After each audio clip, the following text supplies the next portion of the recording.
Halo guys, balik lagi bareng aku Didik Ramadi. Ada yang kangen, udah lama banget gak bikin video, sorry banget. Dan di video kali ini aku bakalan bahas mengenai rahasia lulus SNPTN tahun 2023. Nah, ini yang nonton penasaran banget sih. Motivasi kalian gede banget buat nonton video ini. Karena SNPTN 2023 masih lama kan kak? Iya masih lama. Sekarang 2022 aja masih tinggal 6 bulan lagi ya.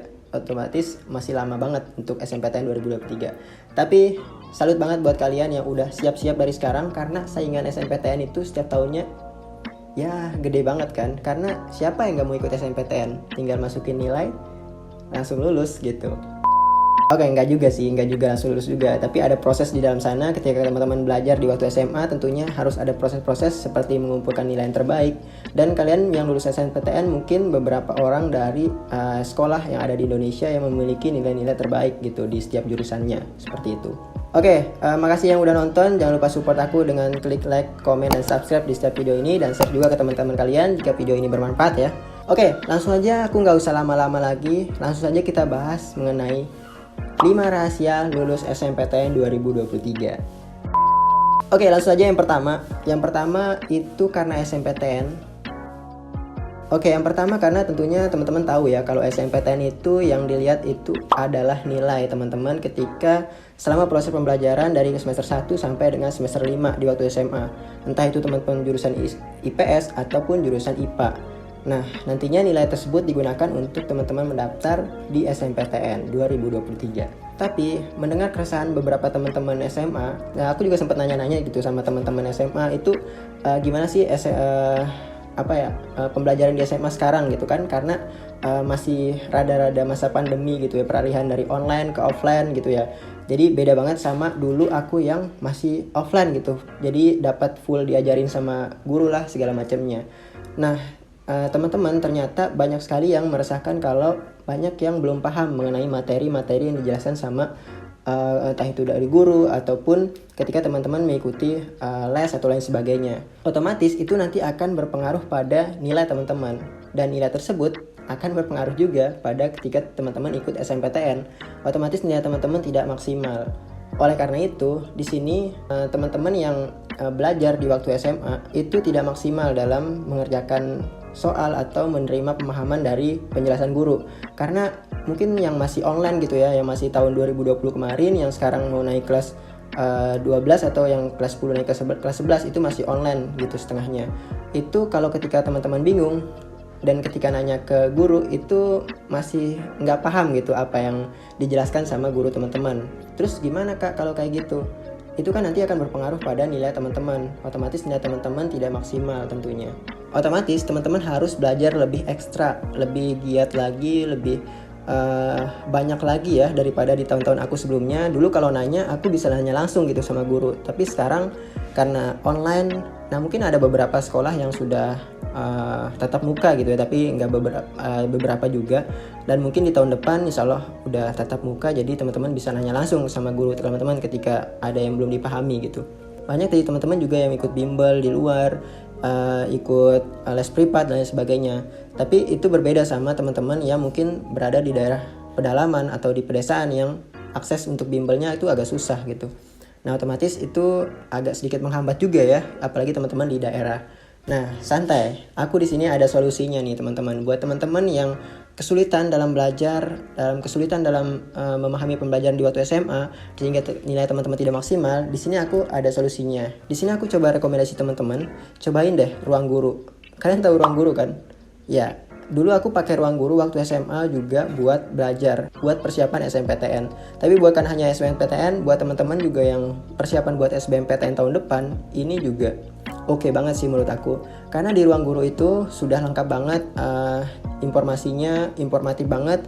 Dan apalagi teman-teman yang gaya belajarnya visual gitu ya. Karena di ruang guru itu udah keren banget pembelajarannya. Jadi penjelasan gurunya menurut aku gampang banget untuk dipahami. Dan di sana juga ada beberapa fitur-fitur seperti ruang belajar, brand academy.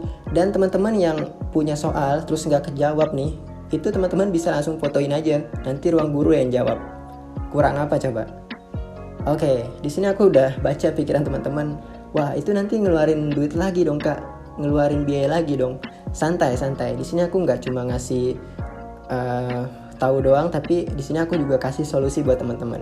Jadi buat teman-teman yang sudah setia nonton sampai detik ini, di sini aku buat teman-teman yang nonton aja nih, aku kasih kode voucher aku, ada namanya kode pejuang, PEJUANG.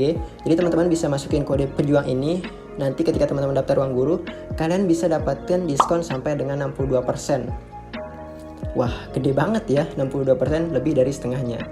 Oke, jangan sia-siain kesempatan ini, karena ini buat yang nonton video ini aja. Tapi kalau kalian mau share ke teman-teman kalian juga nggak apa-apa sih. Oke, clear ya? Jadi buat teman-teman yang ingin ningkatin nilai, tentunya nggak cuma belajar dari waktu SMA aja. Jadi teman-teman juga perlu belajar ekstra, entah itu dari bimbel tadi yang seperti aku bilang. Coba deh teman-teman ikut dari Ruang Guru itu sendiri. Oke, kita lanjut ke tahap yang kedua.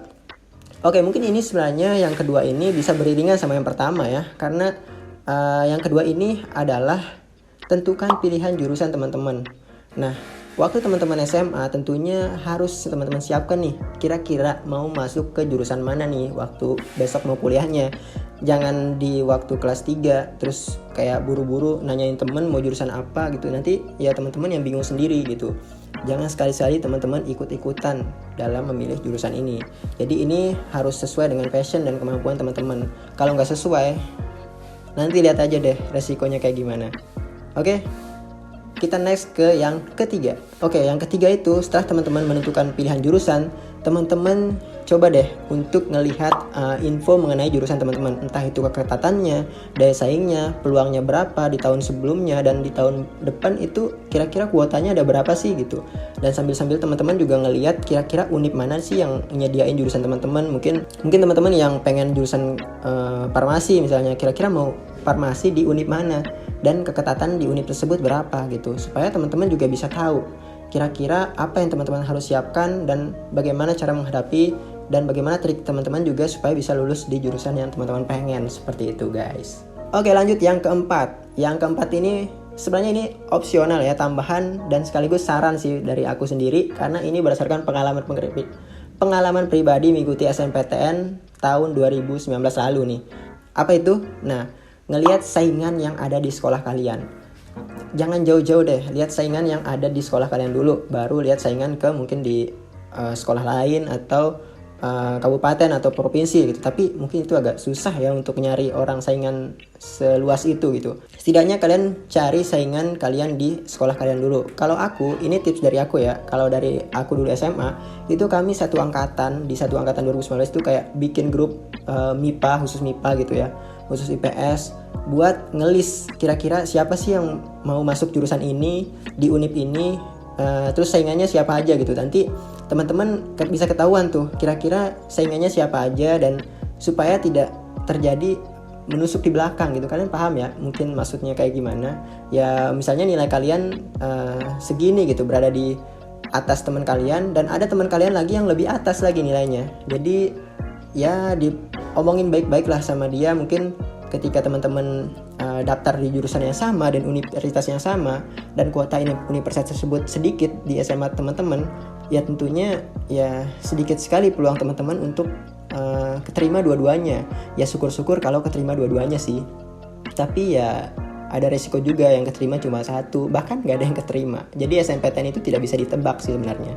Oke, jadi mungkin kalian paham ya maksud aku ya, supaya tidak terjadi ya main tusuk gitu ya dari belakang, karena itu ngeri banget. Oke, itu saran dari aku, kalian bisa ikutin, kalian bisa coba juga sama teman-teman kalian. Oke, kita lanjut ke yang terakhir. Yang terakhir tentunya ya jangan lupa untuk berdoa dan minta restu dari orang tua. Jadi terlepas dari semua tadi, entah itu persiapan nilai, jurusan, terus pilihannya mau di mana, kalian harus tetap konsultasiin sama orang tua kalian. Jangan sampai kalian udah siapin semuanya, tapi orang tua kalian itu nggak setuju sama pilihan kalian. Jadi harus dibicarain ya. Setelah dibicarain, tentunya kalian harus tetap terus berdoa, sholat tahajudnya dikencengin, sholat duhanya, segala macem itu tetap dilakukan ya, supaya teman-teman juga diberikan kemudahan sama Tuhan Yang Maha Esa. Oke guys, jadi mungkin itu dia sedikit tips dari aku buat persiapan teman-teman menghadapi SNPTN 2023. Jadi kesimpulannya, dalam menyiapkan nilai semua itu tadi, aku sudah kasih tahu ya, aku sudah rekomendasi buat teman-teman, entah itu tadi ikut dari ruang guru itu sendiri dengan kode voucher.